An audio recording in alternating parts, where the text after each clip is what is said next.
अनुभव अकेलेपन का। मेरी पत्नी ने कुछ दिनों पहले घर की छत पर कुछ गमले रखवा दिए, फिर किसी नर्सरी से कुछ पौधे मंगवाकर छत पर ही उसने एक छोटा सा गार्डन बना लिया। वो नियमित रूप से उनमें पानी देती और माली को बुलाकर खाद वगैरह डलवा देती। शुरू में मुझे उसकी इस हरकत पर हंसी आई, लेकिन ये सोचकर चुप रहा कि चलो कहीं तो अपना दिल लगा रही है। लेकिन पिछले दिनों में छत पर गया तो ये देखकर हैरान रह गया कि कई गमलों में फूल खिल गए हैं। नींबू के पौधे में 2 नींबू भी लटके हुए हैं और 2-4 हरी मिर्च भी लटकी हुई नजर आई। मैं कुछ देर वहीं छत पर बैठ गया, उन पौधों की ओर देखता रहा। अचानक मैंने देखा कि पिछले हफ्ते उसने बांस का जो पौधा गमले में लगाया था, उस गमले को घसीटकर दूसरे गमले के पास कर रही थी। गमला भारी था और उसे ऐसा करने में मुश्किल आ रही थी। मैंने उसे रोकते हुए कहा कि गमला वहीं ठीक है, तुम उसे क्यों घसीट रही हो? पत्नी ने मुझसे कहा कि यहाँ ये बांस का पौधा सूख रहा है, इसको खिसका कर इस पौधे के पास कर देते हैं। मैं हंस पड़ा और कहा, अरे पौधा सूख रहा है तो खाद डालो, पानी डालो, इसे खिसका कर किसी पौधे के पास कर देने से क्या होगा? पत्नी ने मुस्कुराते हुए कहा, ये पौधा यहाँ अकेला है इसलिए मुरझा रहा है, इसे इस पौधे के पास कर देंगे तो ये फिर लहलहा उठेगा। पौधे अकेले में सूख जाते हैं, लेकिन उन्हें अगर किसी और पौधे का साथ मिल जाए तो जी उठते हैं। मेरी पत्नी बोल रही थी और मैं सुन रहा था। क्या सचमुच पौधे अकेले में सूख जाते हैं? क्या सचमुच पौधों को पौधे का साथ चाहिए होता है? बहुत अजीब सी बात थी। मेरे इसलिए ये सुनना ही नया था, लेकिन सुन रहा था और फिर सोच रहा था। पत्नी गमले को खींचकर दूसरे गमले के पास करके खुश हो गई और मैं उस पौधे की ओर देखकर कहीं खो गया। एक एक कर कई तस्वीरें आंखों के आगे बनती चली गईं। माँ की मौत के बाद पिताजी के कैसे एक ही रात में बहुत बूढ़े हो गए थे। हालांकि माँ के जाने के बाद 16 साल तक वो रहे, लेकिन सूखते हुए पौधे की तरह।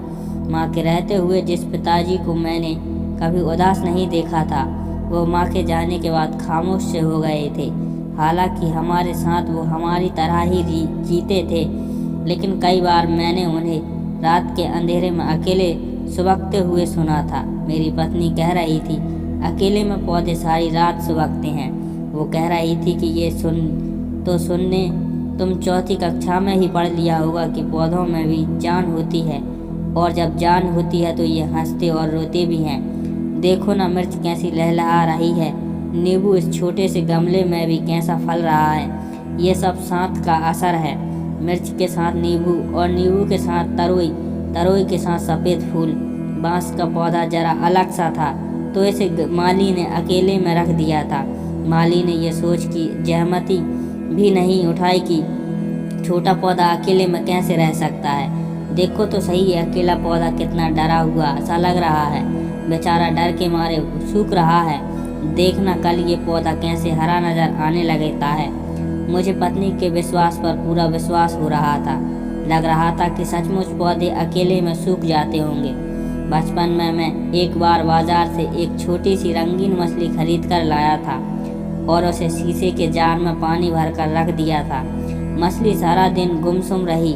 मैंने उसके लिए खाना भी डाला, लेकिन वो चुपचाप इधर उधर पानी में अनमन सा घूमती रही। सारा खाना जार की तलहटी में जाकर बैठ गया। मछली ने कुछ नहीं खाया।